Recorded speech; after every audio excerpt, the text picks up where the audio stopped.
A strong person isn't one who argues, but one who listens. Not one who talks, but one who acts. A very warm good morning to all my dear students. Let us recall our previous session. In our last class, we learned about the early struggles of Mahatma Gandhi and its results.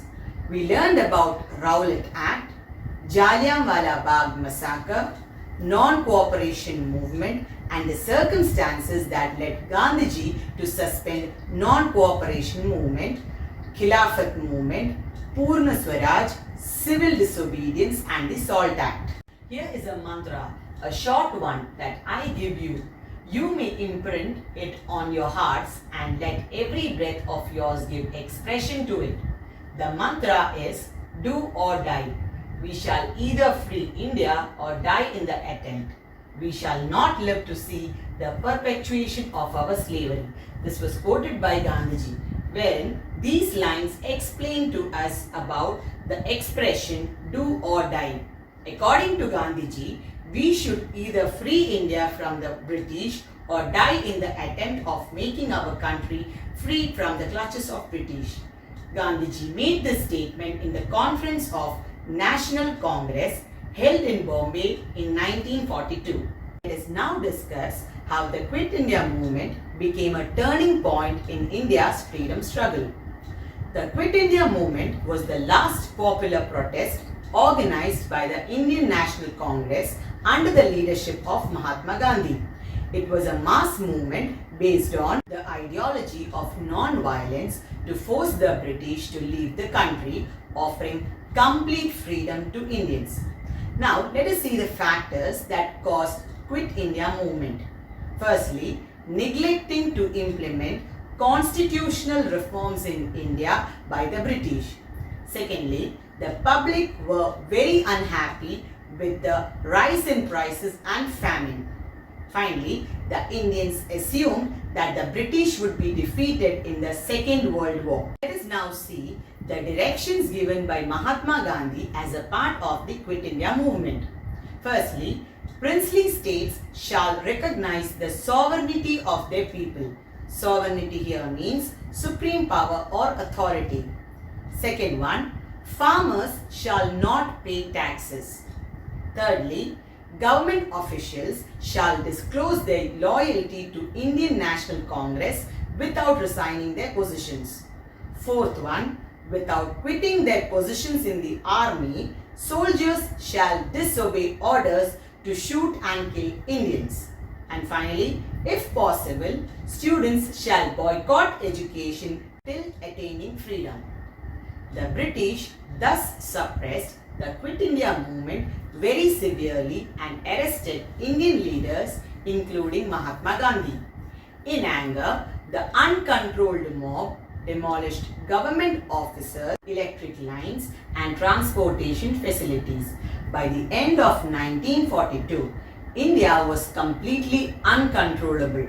Thus, the Quit India movement was a clear indication of people's determination to grab freedom for their nation. To sound the order of retreat just when public enthusiasm was reaching the boiling point was nothing short of a national calamity. The principal lieutenants of the Mahatma, Deshabandhu Das, Pandit Motilal Nehru and Lala Lajpat Rai, who were all imprisoned, shared the popular resentment. I was with the Deshabandhu at that time and I could see that he was beside himself with anger and sorrow at the way Mahatma Gandhi was repeatedly bungling. This was quoted by Subhash Chandra Bose. These lines show how Subhash Chandra Bose responded to Mahatma Gandhi's decision to withdraw the non-cooperation movement following the Chauri Chaura incident. Many people who had different opinions towards the Gandhian approach to the struggle for independence played a very important role in attaining freedom for our country. Chittaranjan Das and Motilal Nehru, who opposed the Gandhian ideas of boycott movement, formed the Swaraj Party in the year 1923. They wanted to make legislative assemblies as platforms for raising votes instead of boycotting them, and they contested elections. Slowly, the opposition to Gandhian method of struggle gained strength, and so many revolutionaries from Punjab, Rajasthan, Uttar Pradesh and Bihar gathered in Delhi and formed Hindustan Socialist Republican Association in the year 1928. Bhagat Singh, Chandrasekhar Azad, Rajguru and Sukhdev formed a military wing called Republican Army for armed revolution, and their plan was to overthrow the colonial government through military force and establish a Republic of Indian states. Meanwhile, in Lahore, Bhagat Singh, Rajguru and Sukhdev killed John Saunders, the British police officer who was responsible for Lathi charge that led to the death of Lala Lajpat Rai, a national leader. In another attempt, Bhagat Singh and Bhakteshwar Dutt threw bombs at the Central Legislative Assembly to protest against the attempt to pass laws restricting civil rights, and so they were arrested and were put behind the bars. On 23rd of March 1931, the British government hanged to death the revolutionaries, namely Bhagat Singh, Rajguru and Sukhdev. Some revolutionary organizations and their leaders who dedicated their life to attaining freedom for India were: first one, Abhinav Bharat Society, started by Vinayak Damodar Savarkar. Second one, Anushilan Samiti, started by Barinder Kumar Ghosh and Pulin Bihari Das. Third one, Gadar Party, started by Lala Hardayal. And finally, Indian Republican Army, started by Surya Sen.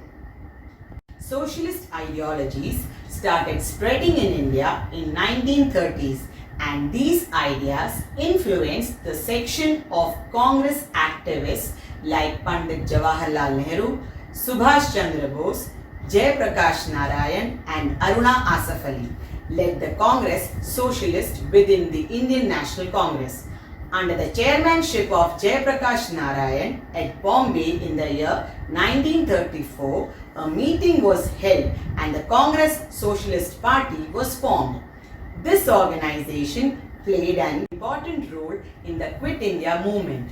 When Gandhiji and the other top leaders of the Congress were arrested, the Socialist Party leaders like Jai Prakash Narayan and Aruna Asaf Ali took the movements from their hideouts. Subhash Chandra Bose expressed his difference of opinion on Gandhian ideas of struggle many times, and thus Subhash Chandra Bose left the Congress and formed a political party called Forward Bloc and took the charge of Indian National Army, that is INA, formed by Ras Bihari Bose to attain freedom for India. He also formed a provisional government for Free India in Singapore with the aim of forcing the British to quit India. Indian National Army also had a women wing called Jhansi Regiment. Captain Lakshmi, a Keralite, was in charge of this women regiment. The Japanese army supported the Indian National Army and marched to the east-west border of India and hoisted Indian flag in Imphal. Let us now discuss the socialist ideology that spread among the Indians after the Russian Revolution, which led to the formation of various labor and peasant movement in India. They were: first one, Ahmedabad Textiles Association, and second one, Madras Labour Union. All India Trade Union Congress, that is AITUC, was formed in 1920 under the leadership of N.M. Joshi and Lala Lajpat Rai.